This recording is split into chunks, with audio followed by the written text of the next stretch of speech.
I'm ready.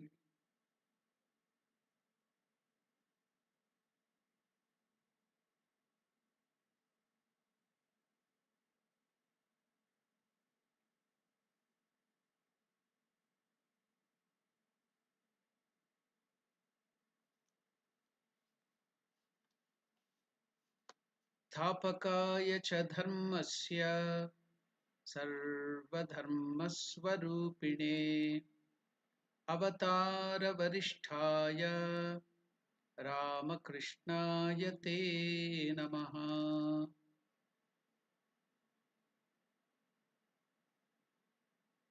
Namaskar to all of you. Welcome to the study of Vivekachudamani. Before entering into the proper subject,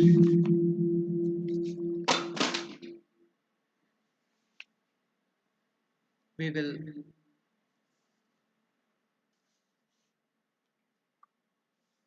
there is some problem in the sound system. I will just put off the speaker. Please excuse me for this.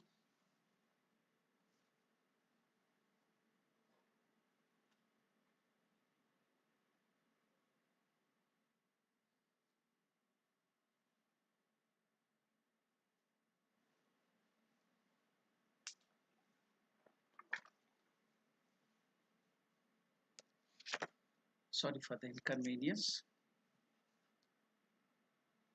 I shall first chant one of the mantras with the Guru Parampara of Shankaracharya and then begin the proper verse, the 23rd, 24th verse.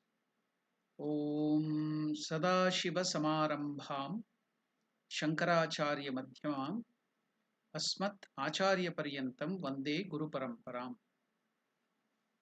So now we shall chant the 23rd verse and the 24th verse. Vishayebhyah paravartya sthapanam swasvagolake ubhayesham indriyanam sadamah parikirtitaha bahyanalambanam vrittereshoparatiruttama. So, shall we chant this verse? Please repeat it after me.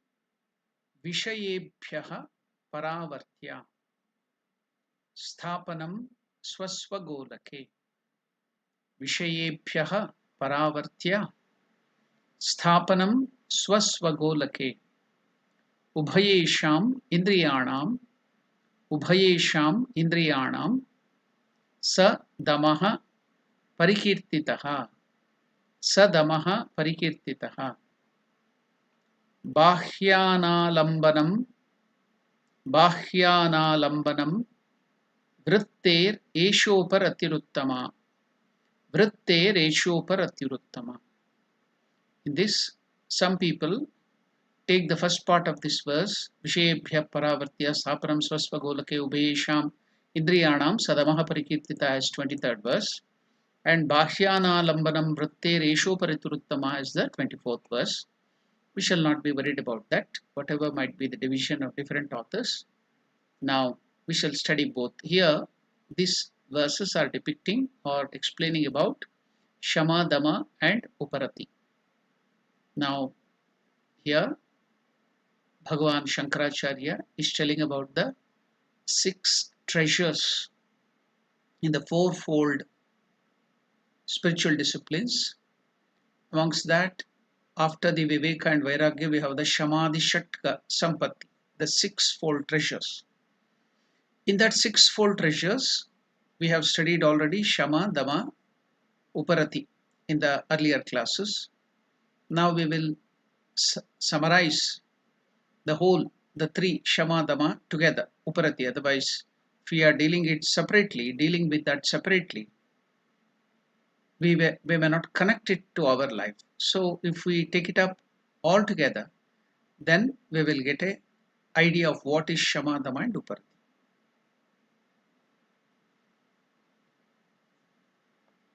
Now, we shall take to the words or the teachings of Swami Vivekananda from the Complete Works, where he is talking about this Shama, Dama, Uparati together.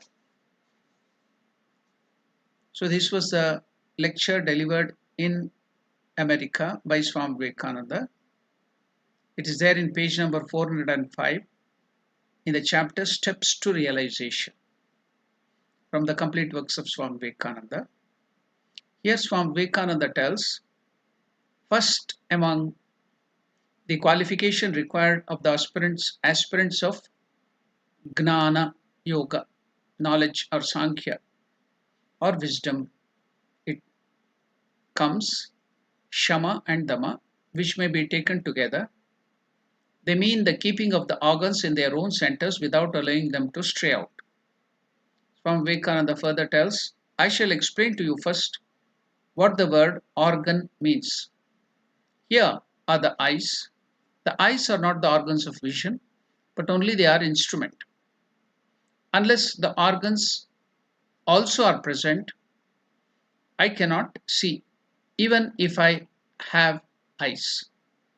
But given both the organs and the instrument, unless the mind attaches itself to these two, no vision takes place. So, in each act of perception, three things are necessary. First, the external instrument, then the internal organ, and lastly, the mind. If any one of them be absent, then there will be no perception. Thus, the mind acts through two agencies, one external and the other internal. When I see things, my mind goes out, becomes externalized. But suppose I close my eyes and begin to think, the mind doesn't go out. It is internally active. It is internally active, but externally the mind cannot go out. But in either case, there is activity of the organs. When I look at you and speak to you, both the organs and the instruments are active. When I close my eyes and begin to think, the organs are active, but not the instruments. Without the activity of these organs, there will be no thought. You will find that none of you can think without some symbol. In the case of the blind man, he has also to think through some figure or a symbol only. The organs of sight and hearing are generally very active. You must bear in mind that by the word organ is meant the nerve center in the brain. That is the indriya. The eyes and the ears, which you see externally, are only the instrument of seeing and hearing. And the organs are inside. If the organs are destroyed by any means, even if the eyes or the ears be there, we shall not see or hear. So, in order to control the mind, we must first be able to control these organs, to restrain the mind from wandering outward or inward. To restrain the mind from wandering outward or inward and keep the organ in their respective centers, swasvagolake, is what is meant by the words Shama and Dama. Shama consists in not allowing the mind to externalize. So it is mind control. Dama is checking the external instrument to keep them in their respective indriyas, instrument. That is called Dama. The control of the mind, allowing it not to go out through the organs, sense organs, to the external world, is called Shama. So that is the mind control. And Dama is sense control, to keep them in their respective sense organs, Swasvagolake. Now comes Uparati. Consists in not thinking of the sensual things, the sense objects, that is, things of senses. Most of our time is spent in thinking about senses. Now, see, first of all, we go out through the mind will be taken out through the indriyas to the outer world, and it takes different shapes. And vritti is formed because of that. In the mind, the mental vrittis, waves will take place there. So, not allowing the mind to go out, externalize, and have that vyavahara outside with the sense objects, contact with the sense object is shama. Now, to keep the indriyas in check, in their own proper places, is dama, swasvagolake, sthapanam. Then, what is uparati? Now, you have taken back the mind, and now we may not be allowing the mind to externals going out, or the indriyas are also have been controlled, but within our mind we'll start dreaming, thinking of those sense out of the memory, old memories, taking out that thing and start dreaming and enjoying the sense objects in the mind mentally. That is uparati, not to do that. So now comes uparati, which consists in not thinking of the things of the senses. So now it's clear, isn't it? So when we study together, so we get the difference between shama, dama and uparati. So now comes uparati, which consists in not thinking of things of the senses. Most of our time is spent in thinking about senses. How?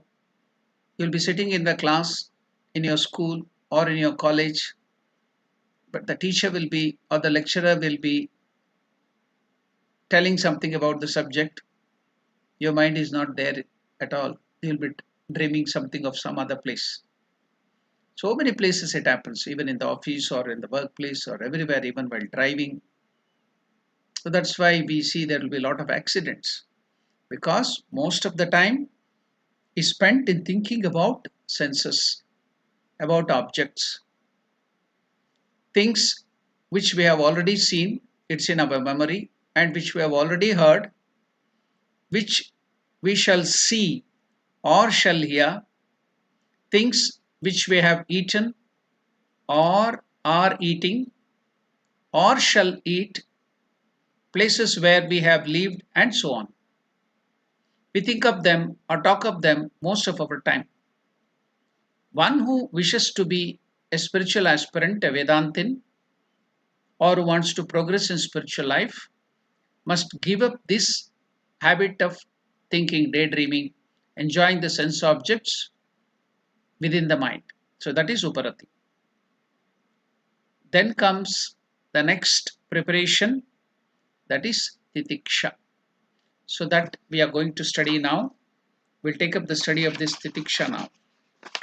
So now, here in some of the text, they have given this as the 24th verse. In some of the text, it is the 25th verse. I request our handlers to put on the 24th verse or the next verse. 23rd is over, 24th. That is the Sahanam Sarvadhukkanam Apratikara Purvakam Chinta Vilaparahitam Sa Titiksha Nigadyate. Now here is one of the very, very important verses of Vivekachudamani. It's a remedy. It can give you solution to many of our problems. Especially people are suffering from depression, anxiety, who have so many mental problems. For that, this is one of the best and wonderful remedies. And what is that? Titiksha. We have finished. Shama, Dama, Uparati, all are very useful for mind control and sense control. But this quality, if you practice this, you will not get into the mode of depression, anxiety, revenge, anger. Those things will not come to you. So how you can control your mind. So after this Uparati, we are getting this wonderful next treasure. So as Shankaracharya and our scriptures are telling, these are the treasures of spiritual life. Shamadhi, Shat, Sampatti, 6 treasures. So we have completed the study of 3 treasures, Shama, Dama, Uparati. So this is the 4th treasure, important thing. That is Titiksha. So many places in Bhagavad Gita also we hear this term. Lord Krishna is giving the explanation for what is Titiksha. Many of the scriptures we have heard it, and there are many synonyms of these words too. Let us now go into the details of this explanation called Titiksha. What is Titiksha? So Bhagavan Shankaracharya is giving this wonderful verse. It's very, very important. We have to get it by heart. But always keep in our mind. Then it will be very helpful when our mind is slipping to the mode of depression or anxiety or worry. This will come to help. So we have to get it by heart. We have to memorize this. Very, very important. Every shlokas, every verse is very important. Especially such verses are very, very beautiful. What is that? What is Titiksha? Sahanam sarvadukkanam apratikara purvakam chinta vilapa rahitam sa titiksha nigadyate. So this is the 24th verse according to some, and it is the 25th verse according to some. We will not bother about the numbers. We are bothered about studying the meaning of Titiksha. So now, shall we chant this wonderful verse? Sahanam, Sahanam, Sarvadukkanam, Sarvadukkanam, Apratikara Purvakam, Apratikara Purvakam, Chinta, Chinta, Vilapa, Vilapa, Rahitam, Rahitam, Sa Titiksha, Sa Titiksha, Nigadyate, Nigadyate. So I will chant this verse all together. Sahanam sarvadukkanam apratikara purvakam chinta vilaparahitam sa titiksha nigadyate. That is the chanting of this wonderful verse. So this is the 4th treasure of the 6 treasures. Shamadhi Shat Sampatti. There are so many equivalent or synonyms to this. What are they? Amanitvam, Adambitvam, Adambitvam, Ahimsa, Shanti, Arjavam, Kshama. So these are the equivalent or synonyms of Titiksha. In one of the Vedanta text manual called Tattva Bodha, Titiksha is defined as Shita Ushna Sukha Dukkadi Sahishnutvam.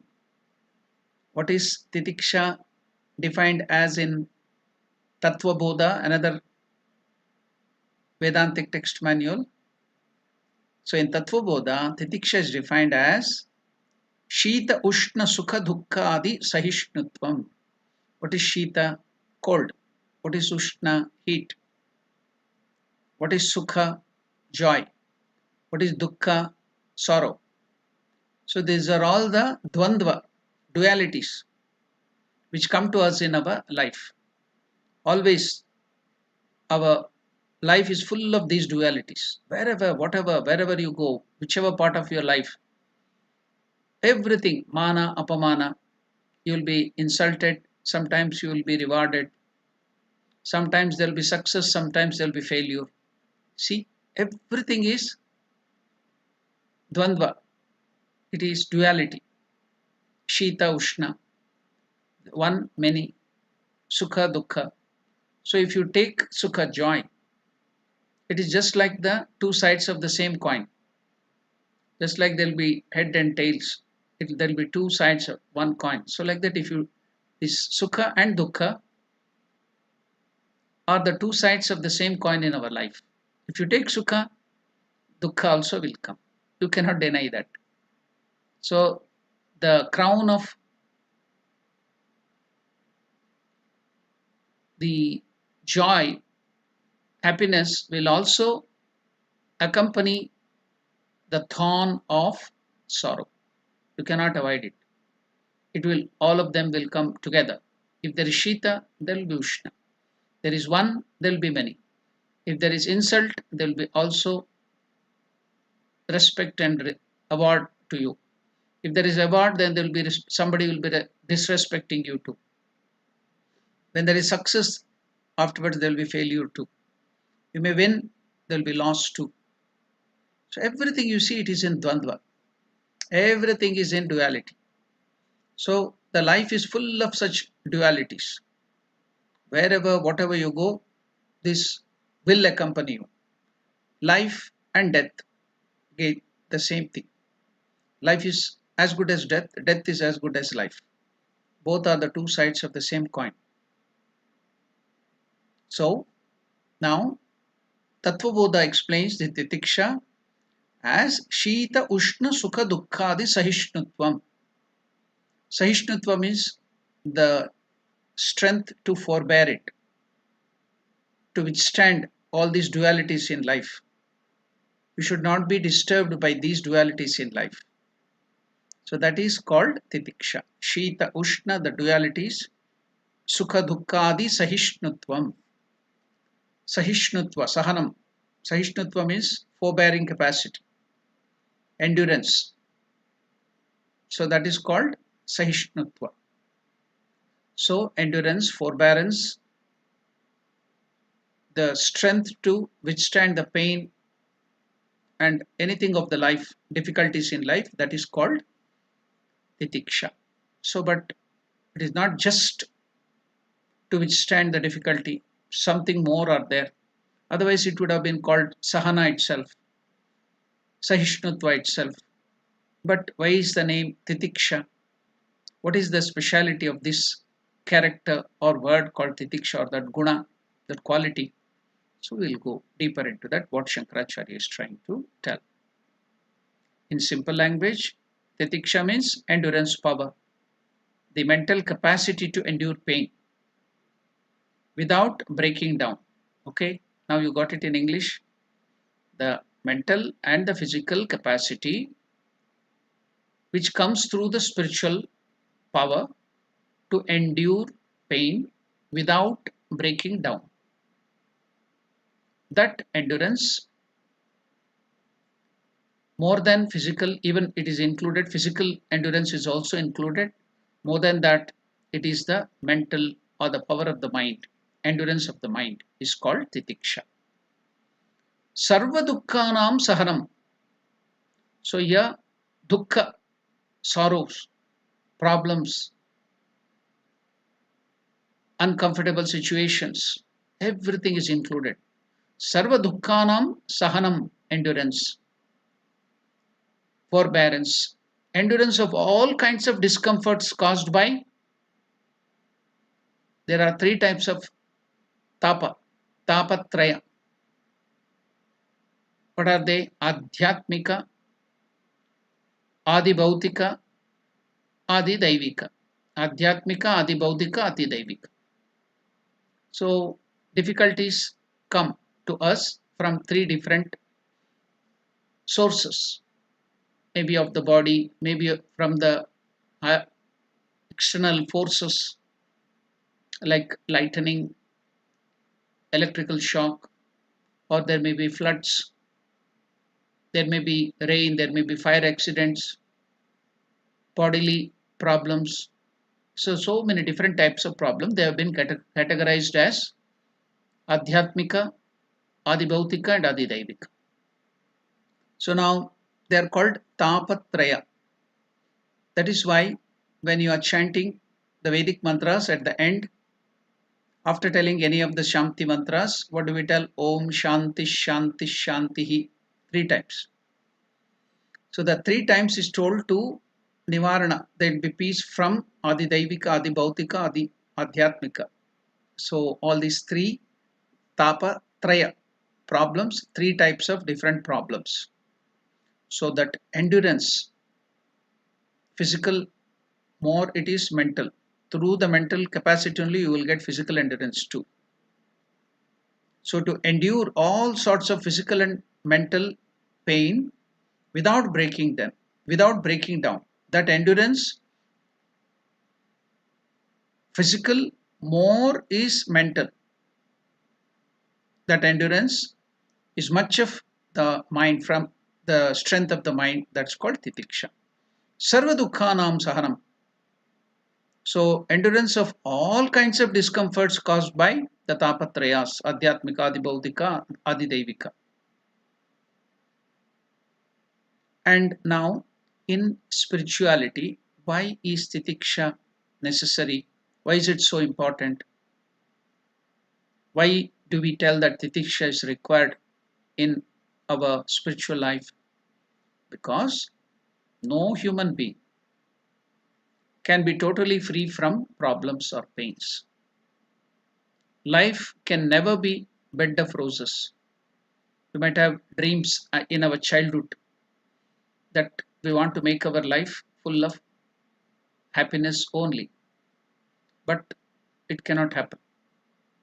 Life is not always bed of roses. So difficulties will be there, problems will be there. Nobody, even there will be problem for animals too, even for the devatas, the small letter G, gods, angels, they have problems. Everybody, asuras, demons, ghosts, animals, plants, everybody will have problems.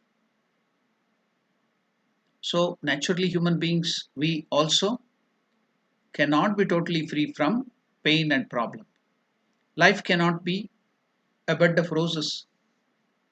That's why, what is the advantage of reading Ramayana, Mahabharata and other Puranas, Bhagavatam, whichever Puranas?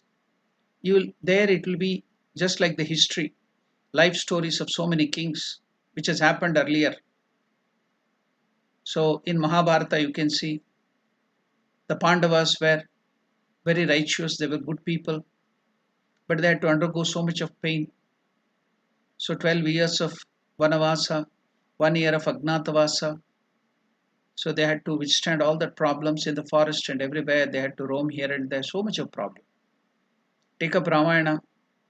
The Lord himself, avatar of Narayana, Lord Ramachandra and Mother Sita had to undergo so much of problem. 14 years of exile in the forest. Afterwards too, so much of problem. Take up other Puranas, Nala Damayanti. They had to undergo so much of problem. Take up Satya Harishchandra to keep up truthfulness, how much of trouble and problem he had to undergo. So whichever Puranas you take, whichever scriptures you take, you will see people there boldly facing so many problems. When we read these scriptures, then we will come to know what is the true aspect of life. Everybody will have to face problem, troubles.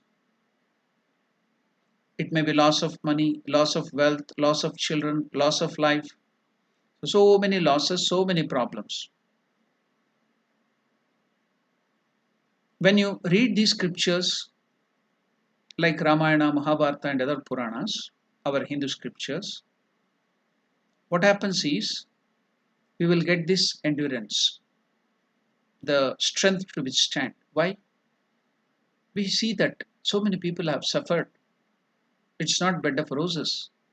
So when we get difficulty, oh, Ramachandra himself has withstood so much of trouble. Sharda Mata, Holy Mother Sharda Devi had to undergo so much of problem, though being the Divine Mother herself, with so much of compassion, so many good things, she had to undergo so much of problem, endure it. Ramakrishna Paramahamsa had to undergo so much of problems.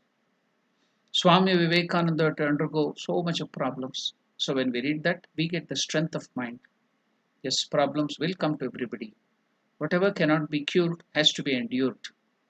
So we get the strength to withstand all these problems. So you'll get this titiksha. We see so many of them, the saints, the great avatars, they had this titiksha. So that will inspire us.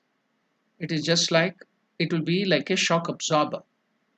When we come to know that there are so many other people in the past and in the present who have undergone all this problem, then that will act as a shock absorber when we see that, we will also get the strength to withstand. I'll just give you a small example. The moment there is electricity failure in our house, so what will you do? If there is a power breakdown, the first thing you do is you go and peep to the neighbor's house or outside. All of us. Why? The moment we see that there is no electricity in their house too, then we keep quiet. Otherwise, if you see that there is electricity in that house, neighbor's house, and only we don't have the problem, then we go on getting into mode of problem. But when we come to know there is no electricity even in the neighbor's house, then we will keep quiet. Oh, everybody are suffering, so there is no cause. Even though I may be sweating, or it may be too cold, there may be no air condition, air con, there may be no fan working, but even then you can withstand all the pain because all others are also withstanding. So you get strength when you see other people are also having the same problem. You will not feel disturbed. So you can see that positive or good psychology everywhere. So you will get relief when you see that there is no electricity in others' houses soon. So how do you get that idea? Therefore, nobody suffers exclusively. So life involves dvandva, dualities. That is why Lord Krishna has told in Bhagavad Gita, where in the second chapter, the verse number 14, second chapter 14, Lord Krishna has told, given the explanation of what is titiksha. Can you remember it? We are studying Bhagavad Gita. There Lord Krishna tells the 14th verse of the second chapter, Matra sparshastu kaunteya shitoshna sukha dukkadaha agama apayino anityaha tam titikshasva bharata. Matra sparshastu kaunteya. When our senses, our mind comes into contact with the sense objects, then there will be reaction in the form of Shita, Ushna, all these dvandvas, dualities. Just like Ishta and Anishta. When you get into contact with bitter things, it is Anishta, you don't like it. When you get into contact with good, sweet things, you will like it, Ishta. Or if you are too highly diabetic, then even sweet will be Anishta. So it goes on varying according to different situations.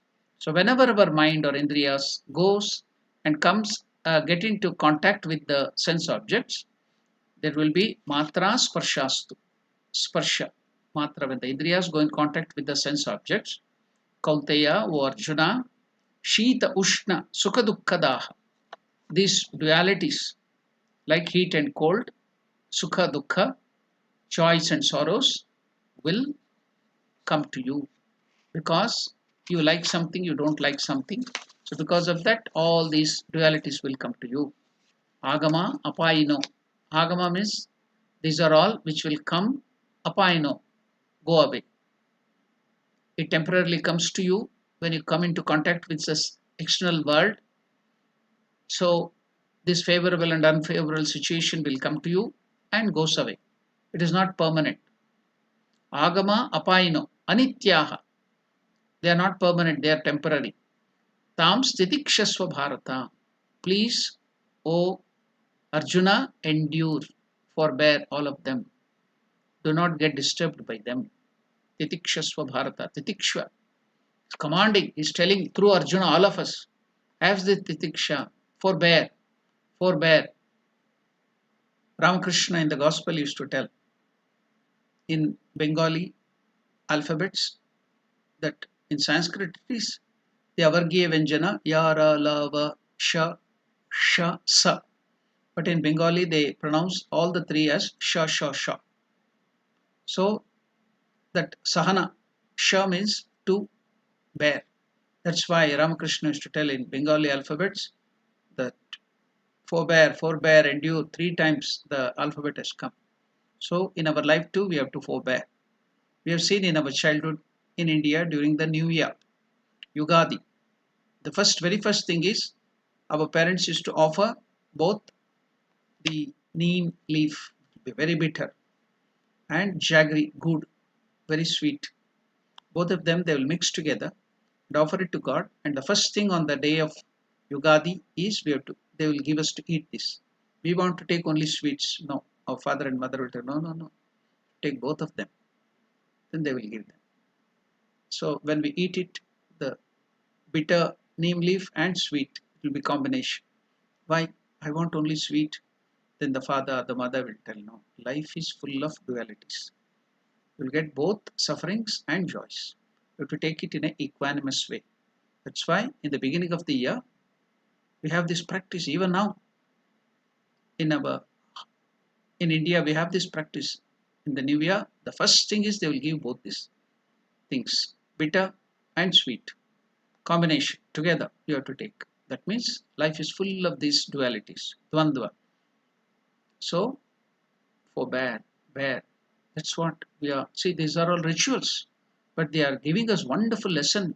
That is titiksha. Sahanam sarvadukkanam apratikara purvakam chinta vilaparahitam sa titiksha nigatyate. And Lord Krishna is telling what is titiksha. Matra sparshastu kaunte shitoshna sukhadukkadaha agama apaino anitya hatam titikshasva bharata. So, Lord Krishna is telling Arjuna, and through Arjuna to all of us, we should have this wonderful character or guna called titiksha.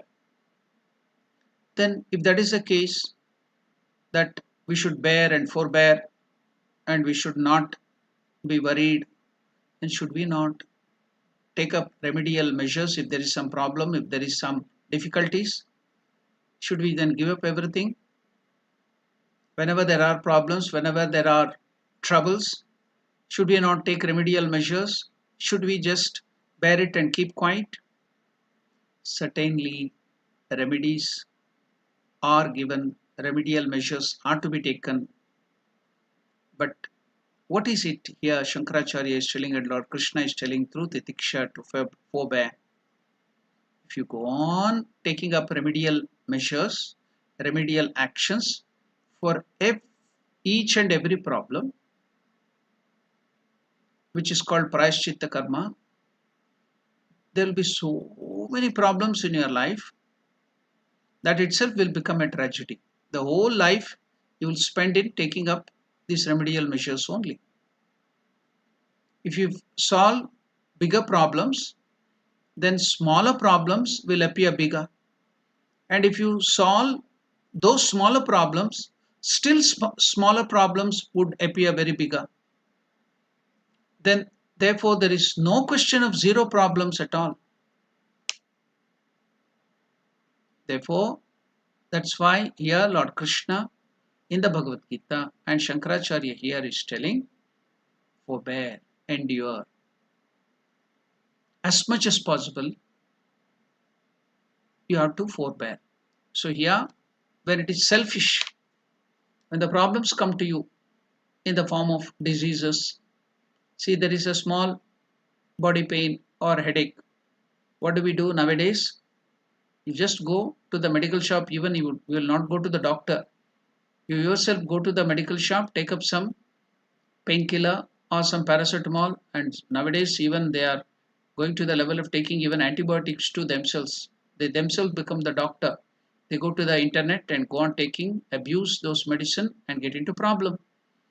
So many diseases are coming, your body will lose your capacity of immunity because of all those things. Body has the capacity to solve all the problems. Your own body, mind, everything, the body itself, physical body has so much of capacity to endure problem. There is that capacity, but we don't use that at all. We don't give the body a chance to overcome that problem at all. We want to give remedial measures to everything and we get into problem. So we lose the capacity to endure. We lose that capacity to that immunity also. Just like in the case of the medical science, we lose the immunity. People will go on taking painkillers and there will be so much of problem for the nervous system. It may cause you abuse of painkillers, it may cause you blood pressure. Taking paracetamol too much, it may damage your liver. So we have to forbear. In olden days we have seen, even now I practice that. Only when there are serious things, I go to the doctor. Otherwise, so many house remedies are there. Ginger, turmeric, hot water, taking so many home remedies. Our grannies, our grandfathers, they used to teach stomach ache, take this simple remedy. If you have gastric problem, take this ajwain a little, it will go away. So we can forbear it. We go on doing so much of taking actions for all these things, we will not have solid time for higher things at all. We'll be wasting all our life in taking remedial measures for all the for all the problems of our life. There is a saying in South India, people are become so subtle. Mangalarati tegidukondre Ushna, Tirtha tegidukondre Shita. When you go to the temple, they do the arati, and they will bring that arati or that flame or that arati as prasad. You have to take it and keep it to your head as arati. So people become so sensitive that if you take arati, oh, it is ushna, heat, the body will get heated up. You become so sensitive. Then they will give charanamrita or tirtha when you go to the temple, that water, sacred water, which is Ganga water offered to at the feet of the Lord, they will give as prasada, tirtha. If you take that, you will get shita, cold. Just like somebody was telling, the duck and the frog had got cold and flew and started sneezing.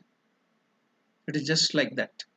So we should not go on taking remedial measures to everything. When it comes to others, when the problems come to you, you have to face that, have the endurance.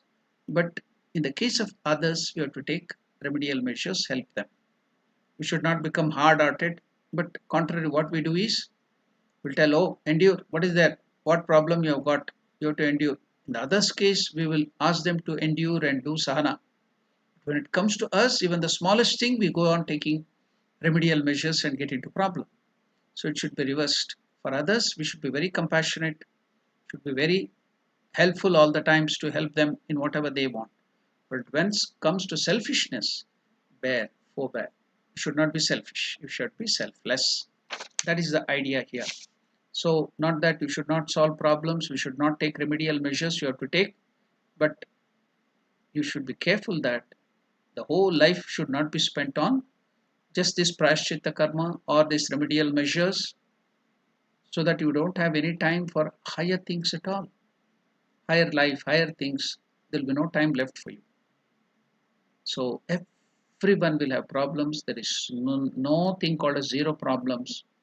So we have to learn to endure, to forbear all the difficulties, all the problems. So what is the other speciality here? Sahanam sarvadukkanam has been explained. All the difficulties has to be endured, whether great or big or small. Then what are the other part of this titiksha? Apratikara purvakam.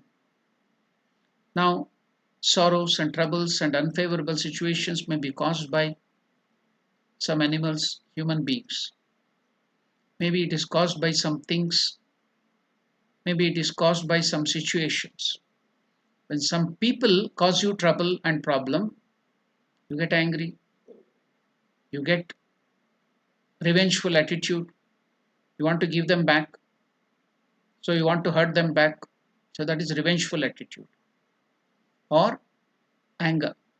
So here Shankaracharya is telling here, our scriptures are telling, apratikara purvakam. When some people cause you problem and other things, you should not get that revengeful attitude. Pratikara, giving back.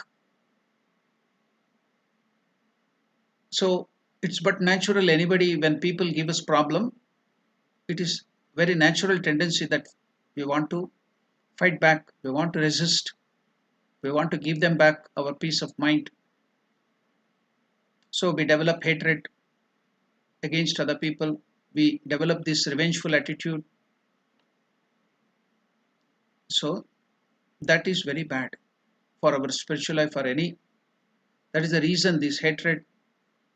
And suppose we see somebody getting so many things, always happy. We have some problems, we don't get it. Even though we are happy, somebody gets more than me. I get jealous, burning within. In Indian languages, the jealousy is called as fire of the stomach. Fire within, fire, it will burn yourself, it will burn you. Jealousy, matsara. So you're creating problem. You should be blessing them, all be happy. So all these things are pratikara. Apratikara purvakam. Sahanam sarvadukkanam apratikara purvakam. No hatred, no jealousy, no revengeful attitude. That is apratikara purvakam. Now, okay, that is at one level. Now I cannot take revenge. The other person is very stronger than me, or it is now out of my hand. I cannot take revenge, or I cannot show my strength on him or her or whoever might be the other people or the situation. Then what do? I curse. When I become helpless, I start cursing and grudge. I'll be nursing that grudge, anger within, which is very, very great. Great danger, more dangerous than the person who has caused you the harm. That person might have harmed you only once, but remembering that again and again, you go on thinking on that this fellow did like this to me. The moment you see his face or you remember some other situation, go on thinking that fellow told to me like this, that fellow hurt me like this. You go on punishing, recreating the whole scene of that again and again, and you will be punishing 1,000 times more than the person who has really done. You yourself are the main culprit. So here, sahanam sarvadukkanam apratikara purvakam chinta vilaparahitam. No nurturing the grudge, chinta, no worry. What has Lord Krishna told? Natvam shochitum arhasi. You don't have the right to worry.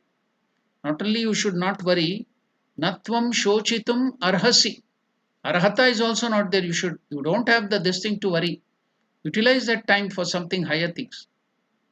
Use it properly. Whatever you are using that strength of your mind for worrying or this revengeful attitude or whatever, use it for positive things, doing something good, taking the name of the Lord, helping others. So that will do you good. Think something positive. So that is what he had told. Apratikar purvakam, no revengeful attitude, no hatred. Chinta, no chinta. You should not worry. Again and again, punish yourself. You should not go on thinking about that again. That happened to me, this happened to me, that fellow scolded me like this, he did like that to me. So go on thinking, worrying, and getting into problem. So chinta vilaparahitam. So that cursing attitude will also, after getting into trouble with when we are helpless, he's our boss, elderly, he has power, he's more stronger than me. I cannot hit back, I can't take revenge. What will do? Within I start burning. I'll nurture the grudge. I will nurture the hatred. I'll be cursing within. And I'll be praying to God that that fellow die. Let that fellow have this problem, that problem. So we'll go on praying to God for harming others. This attitude is supposed to be very, very unfavorable for spiritual growth or inner growth. So should be very, very careful. That's why here Shankaracharya is telling. Apratikar purvakam chinta vilaparahitam satitiksha nigatyate. Take up Mahabharata. Go and see series of revengeful attitude, revenge, tendencies of revenge. Dronacharya was insulted by Drupada, so he wanted to take revenge. The whole Mahabharata started there. Then Drupada was hurt by now Dronacharya, so he did one yaga or yagna or homa to take revenge on Dronacharya. Then Draupadi wants to take revenge on the Kauravas. Krishna wants to bring peace. He was going there to do the Shanti Parva. There is the Shanti Parva to bring peace. Now Draupadi is asking Lord Krishna, if you stop the war, what will happen to my hair? She had, because Dushasana and other Kauravas, they had caught hold of the hair and opened that hair and pulled her to the this thing court and insulted her. So she told, I will not braid my hair until all these Kauravas are killed. Dushasana is killed. She had taken a vow. So now she is worried about that. When Krishna wanted to go there, Lord Krishna wanted to bring in peace. So Draupadi was worried about her revenge. She is worried about our hair. What will happen to my hair now? So she wants revenge. See, Mahabharata there, revenge. So what will happen? What is the consequence? So many people became widows, so many ladies, because so many soldiers died, and children became orphans. They are not worried about that. She is worried about her hair. So all are worried about their revenge. What is the consequence? What will happen to the humanity? What will happen to the nature? So instead of stopping war, she wanted that there should be war. So much of hatred inside. So you can see in the Puranas, in the Mahabharata, in the Ramayana, everything full of hatred. That is Kshatriya, Rajoguna, Pradhanatva, dominant. So Rajoguna is dominant. Then all these problems will come. Revengeful mentality. Eye to eye, tit for tat. So these are all the dangerous thing in spiritual life. Therefore, apratikara purvakam, without developing revengeful mentality or attitude. So does it mean that when there is some unrighteousness happening, we should not punish those people? Everybody should be allowed to go scot-free, just like now human rights is applied to all inhuman beings. The criminals and the thieves are applying or taking up these human rights, and the good people are suffering. So should we do like that? Does that mean that when there is adharma, unrighteousness, they should not be punished? No, that's not the idea. Our scriptures are not telling that. Punishment for corrective measure is different, but punishment for the revengeful attitude to cause pain to others is different. That is prohibited here in the scriptures. Punishment for preventive, as a preventive method to bring that person from that unrighteousness to righteousness, to correct him, is prescribed in our scriptures. But what is stopped or told you should not do is for your selfish purpose or for revengeful purpose. So punishing others, troubling others, or taking revenge for causing pain to others is prohibited for the selfish purpose. But for the sake of the maintaining the righteousness, for the sake of the country, for the sake of the humanity, for the sake of the society, taking up arms, taking up himsa is prescribed in our scriptures. You have to take up arms, punish the wicked. But when it comes to selfishness, my own gain, then endure. No revengeful attitude. And for the sake of troubling others, causing pain to others, that is prohibited. So you should know the difference. Many times we go on wrongly applying these things. So that's why we have to make it clear. That is the reason why we take up so much of time to explain. So punishment should not be with the revengeful attitude. So the attitude with which the other person should be corrected is encouraged. I will give you the example of giraffe. In Africa, we have this very tall animal, giraffe. As soon as the baby is born, even the placenta and everything will be there. Because of the smell of this placenta, it travels very quickly, maybe kilometers away. The carnivorous animals like hyenas, lions, fox, jackals, so cheetahs, they get that smell within a short time. So they come to know the baby is born. They will come running towards that direction where they can smell that placenta, that liquid and other things. So they know the baby is born. They will come to eat it. Very easy target, easy prey. So now the mother has to make this giraffe to stand up. If it is lying down, it's an easy target. So once it stands up, then they cannot attack. They attack the neck. So when it's very tall and stands up, nothing can be done. So the mother giraffe starts kicking the baby, just born baby. Can you imagine? It will kick, so hard kick. One kick, such kick from giraffe will have multiple fractures. It will be the great kick. The just born baby will be kicked. Is it cruelty? No. The mother, out of compassion towards the baby, to protect the life of the baby, otherwise the baby will die for a higher cause, it will kick, and with one kick the baby will struggle to stand up. Twice, thrice, 4 times it kicks. So then struggles and stands up. Once it stands up, then there is no danger.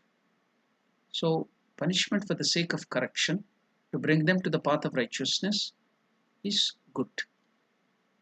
Dharma himsa. Ahimsa paramo dharma. Yeah, ahimsa is paramo dharma. But dharma himsa, for the maintaining the righteousness, you have to take up himsa. You have to take up the arms.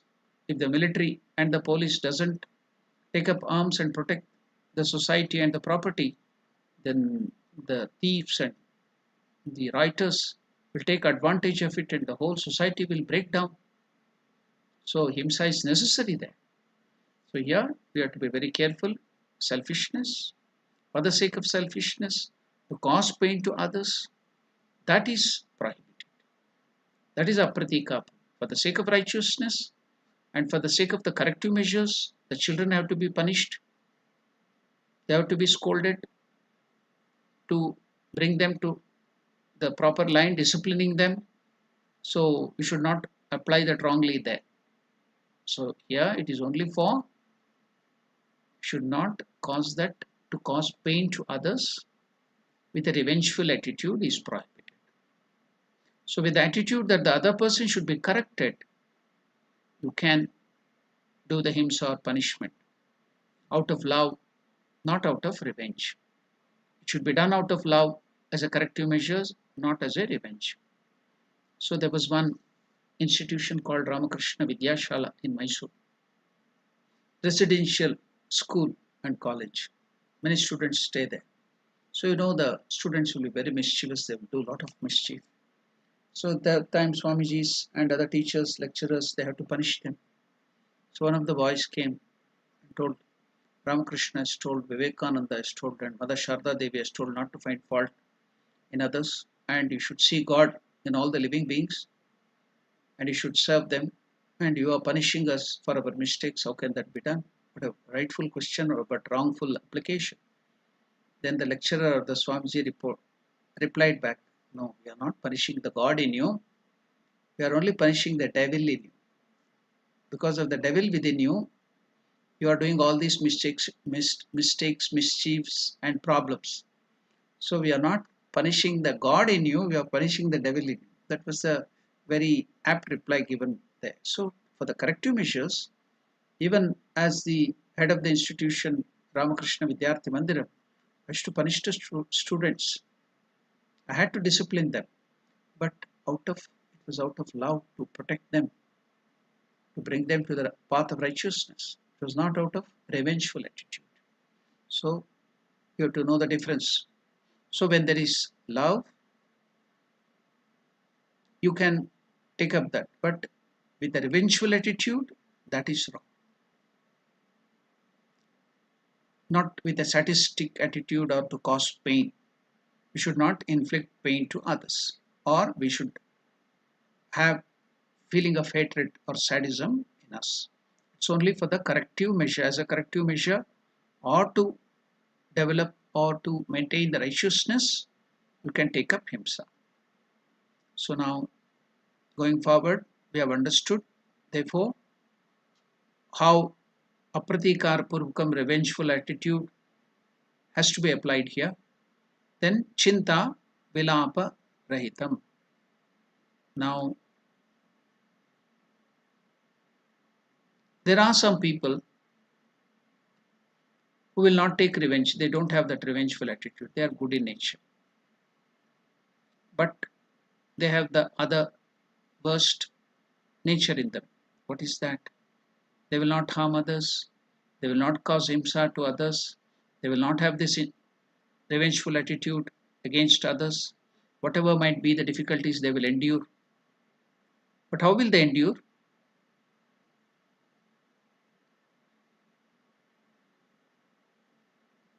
Chinta. They will be always worrying. They will always entertain constant dejection and depression. They will go on worrying again and again. That happened to me. This happened to me. What shall I do? Why did God give me this problem? That man did this to did harmed me. That man gave problems to me. You go on repeating and punishing yourself again and again. You are disappointed. You are depressed. You are frustrated, thinking of the suffering that was caused by other people and also other situations in your life. So, though you may not have revengeful attitude, but you have this very bad nature of suffering, self-pity. This is the worst quality. Self-pity. Should never self-pity. Go on crying. Go on sobbing. Oh, that happened to me. This happened to me. That is also the worst part. That's why here Shankaracharya is telling, Chinta. You should not worry. Worrying is very, very bad. So there is a saying in Sanskrit, Chinta and Chita. There is only one difference, only one letter. That Anuswara is missing. Chinta and Chita. But Chinta, the Chita burns the dead body. Chita means the funeral pyre. So it burns the dead body. But Chinta, worry, will burn the living body, living person. So we should be very, very careful not to have Chinta, worrying. Then comes Vilapa. So we should not get into that mode of depression. That's why I told this is a remedy for depression, anxiety, worry. So that man should not entertain constant dejection, self-pitying, depression, should not be frustrated, should not be disappointed, thinking of the suffering caused by people to him. Then what is the use of the endurance? Even if you endure the pain and problem, but go on thinking, worrying, and waste your energy in these petty things, then what is the use of your endurance? The very purpose of endurance is lost. We endure all the pain because we get lot of time. We can utilize the time and energy for higher purpose, healthy pursuit. But we endure, and after that, if you go on constantly feeling that, oh, I have so much of suffering, oh, that person did this to me. So if you go on suffering like that, it is better to take revenge than these things. At least you will not suffer for that. So constantly suffering mentally. So that's why here Shankaracharya is telling, Chinta should not be there. Self-pity. Always that mode of self-pity is very, very bad. Self-cursing. He will not curse others, but he will start cursing himself. So that's why Swami Vivekananda always used to tell, have self-confidence. The moment you lose your self-confidence, everything is lost. Don't self-pity. Have always self-confidence in you. So no self-pitying, no worrying, no self-cursing. He may not curse others, but he will curse himself. I've seen one psychological patient when I was maybe in 1980s near my Purvashrama house. There was one garage where they used to repair the vehicles. So in those days, this child labor was there, yet now they have banned it in India. In 1980s and 70s, though the government had bought some labor laws where they cannot use the child labor, it was still in practice. At the time, I've seen a small child of 7 or 8 coming to work in that garage. He had some psychological issues. So some of the neighboring boys, they came to know about it. They are sadistic and they want to play pranks. The nature of these children. So they used to come and tease him. He was weak. He couldn't go and beat them or fight with them. So whenever they used to come and tease him, he used to punish himself. He used to start biting his own hands. So these boys, the mischievous boys, came to know of it. So they will deliberately come and trouble him, tease him, play pranks with him. Then immediately, because he had some psychological problem, he used to punish himself, bite. The whole hand and body had become black because of biting and biting and biting, the blood clot. I've seen with my own eyes. So what is happening to you is the same thing. If you go on worrying, self-pitying, it is as good as that psychological problem. You will have all depression and you will be punishing yourself. You will be self-cursing. You lose your confidence. Then what is the use of endurance?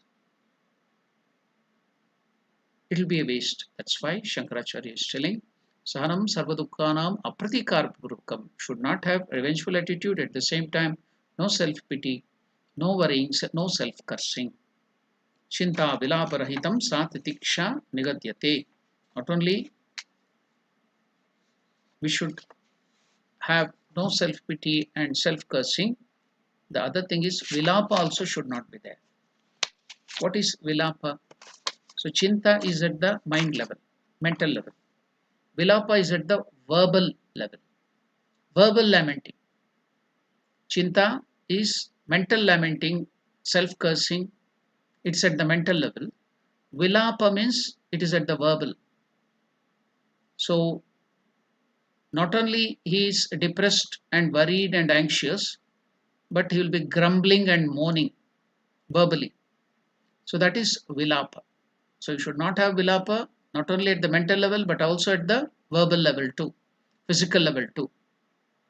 So you will be grumbling, you'll be verbally always moaning and grumbling, and you yourself will cause depression to yourself and others too. You will cause depression and pain and worry to others too. He will distribute his grief free of cost to everybody. That is grumbling. So that is called vilapa.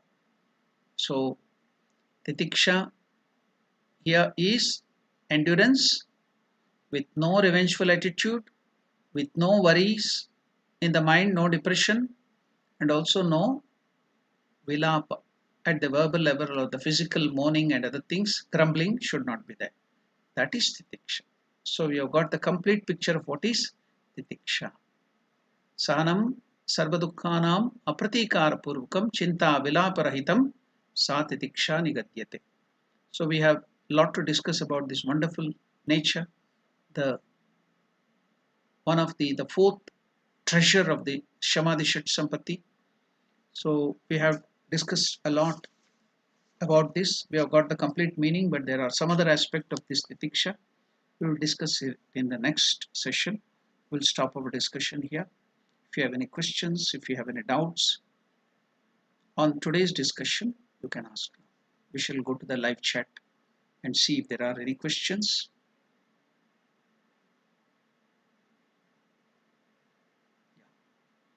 Live chat.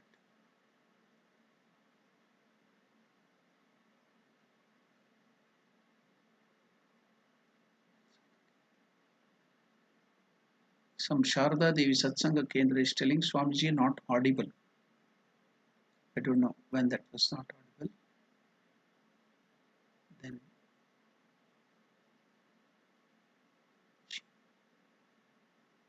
that's all. There are no questions. There are no doubts. So I can conclude with a prayer. So only the complaint was that it's not audible. I'm speaking or talking with the full voice. I don't know if there is any technical problem. It's not in my hand. We will try to correct if there are any problems. So now we shall conclude today's session with a prayer. Om Purnamadah Purnamidam Purnat Purnamudachyate Purnasya Purnamadaya Purnamevavashishyate. Om Shanti Shanti Shanti. Harihi Om Tat Sat. Shri Ramakrishna Arpanamastu. Namaskar to all of you. Thank you. Om Namo Narayanaya. Tomorrow evening at the same time, Wednesday, we have the study of Bhagavad Gita, the Karma Yoga, third chapter. All are welcome.